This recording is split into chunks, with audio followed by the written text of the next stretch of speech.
Hello friends, welcome back to my channel. ಇವತ್ತು ನಾನು ನಿಮಗೆ ಪಾಲಕ್ ಸೊಪ್ಪಿನಿಂದ ಹೇಗೆ ಸಾರು ಮಾಡಬೇಕು ಅಂತ ಹೇಳ್ಕೊಡ್ತಾ ಇದ್ದೀನಿ. ಸೊ ಫ್ರೆಂಡ್ಸ್, ಇದಕ್ಕೆ ಬೇಕಾಗಿರೋ ಸಾಮಗ್ರಿಗಳು: ಪಾಲಕ್ನ ಹೀಗೆ ಕಟ್ ಮಾಡಿ ಇಟ್ಕೊಳ್ಳಿ, ಆಮೇಲೆ ಕೊತ್ತಂಬರಿ, ಕರಿಬೇವು ಇದ್ರೆ ಆ್ಯಡ್ ಮಾಡ್ಕೊಳ್ಳಿ, ಆಮೇಲೆ ಟೊಮೆಟೊ ಒಂದು, ಸ್ವಲ್ಪ ಬೇಳೆ, ತೊಗರಿಬೇಳೆನೂ ಆ್ಯಡ್ ಮಾಡ್ಕೊಳ್ಳಿ. ಫಸ್ಟಿಗೆ ಕ್ಲೀನಾಗಿ ತೊಳೆದು ಇಟ್ಕೊಂಬಿಡಿ. ಆಮೇಲೆ ಉಪ್ಪು, ಖಾರ, ಆಮೇಲೆ ಒಗ್ಗರಣೆಗೆ ಬೇಕಾದ ಜೀರಿಗೆ, ಸಾಸಿವೆ ಮತ್ತು ಎಣ್ಣೆ. ಓಕೆ, ಸೊ ಈಗ ಹೇಗೆ ಮಾಡೋದು ಅಂತ ನಾನು ಹೇಳ್ಕೊಡ್ತೀನಿ. ಫಸ್ಟ್ಗೆ ಸ್ವಲ್ಪ ಎಣ್ಣೆ ಹಾಕಿ ಅದರಲ್ಲಿ ಸಾಸಿವೆ ಹಾಗೂ ಜೀರಿಗೆನ ಹಾಕೋಬೇಕು.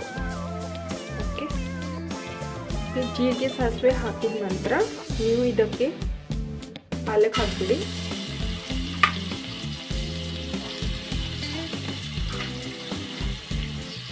ಪಾಲಕ್ ಹಾಕಿದ್ಮೇಲೆ ಟೊಮೆಟೊ ಕೂಡ ಹಾಕಿ, ಟೊಮೆಟೊ ಮತ್ತು ಬೇಳೆ.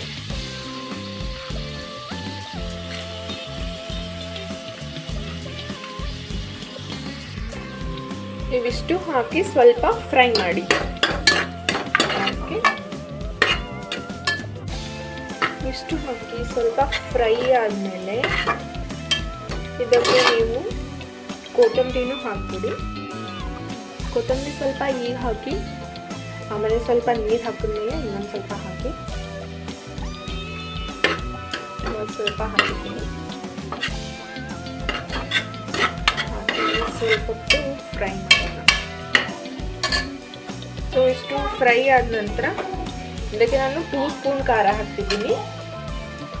ಓಕೆ, ಆಮೇಲೆ 1 ಸ್ಪೂನ್ ಸಾಲ್ಟ್ ಹಾಕ್ತಿದ್ದೀನಿ.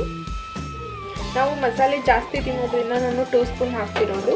ನಿಮಗೆ ಮಸಾಲೆ ಸ್ವಲ್ಪನೇ ತಿನ್ನೋ ಹಾಗಿದ್ರೆ ನೀವು 1 ಸ್ಪೂನ್ ಮಾತ್ರ ಹಾಕ್ಬೋದು. ಸೊ ನಾನು ಇದಕ್ಕೆ 2 ಗ್ಲಾಸ್ ನೀರು ಹಾಕ್ತಿದ್ದೀನಿ.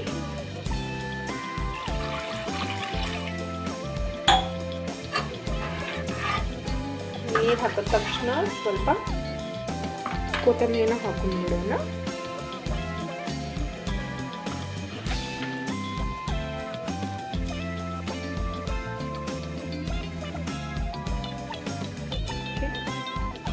ಹಾಕಿ ಸ್ವಲ್ಪ ಹೀಗೆ ತಿರುಗಿಸ್ಬಿಡೋಣ.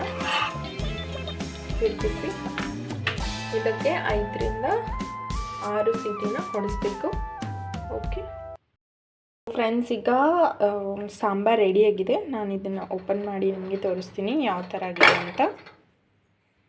ಸೊ ನೋಡಿ, ಈ ಥರ ಬಂದಿದೆ ಸಾಂಬಾರು. ನೋಡಿ ಫ್ರೆಂಡ್ಸ್, ಈ ಥರ ಆಗಿದೆ. ಸೊ ನೋಡಿ, ಇದರಲ್ಲಿ ದಾಲ್ ಆಮೇಲೆ ಪಾಲಕ್ ಹೇಗೆ ಬಂದಿದೆ ನೋಡಿ. ತುಂಬ ತಿಕ್ಕಾಗಿದೆ ಅಲ್ಲ, ಚೆನ್ನಾಗಿದೆ. ಟೇಸ್ಟ್ ಮಾಡಿ ನೋಡಿದೆ ನಾನು, ಸೂಪರ್ ಆಗಿದೆ. ನೀವು ಒಂದ್ಸಲ ಮನೆಯಲ್ಲಿ ಟ್ರೈ ಮಾಡಿ. ಪಾಲಕ್ ಸಾಂಬಾರ್. ಸೊ ಇವತ್ತು ನಾವು ತಿಳ್ಕೊಂಡ್ವಿ ಪಾಲಕ್ ಸಾಂಬಾರ್ ಹೇಗೆ ಮಾಡೋದು ಅಂತ. ನಿಮಗೆ ವಿಡಿಯೋ ಇಷ್ಟ ಆಗಿದ್ದಲ್ಲಿ ಪ್ಲೀಸ್ ಲೈಕ್ ಮಾಡಿ, ಶೇರ್ ಮಾಡಿ ಹಾಗೂ ಕಾಮೆಂಟ್ನಲ್ಲಿ ತಿಳಿಸಿ. ಓಕೆ, ಮತ್ತೆ ಮುಂದಿನ ವಿಡಿಯೋದಲ್ಲಿ ಸಿಗೋಣ. ಅಲ್ಲಿ ತನಕ ಬಾಯ್ ಬಾಯ್, ಟೇಕ್ ಕೇರ್.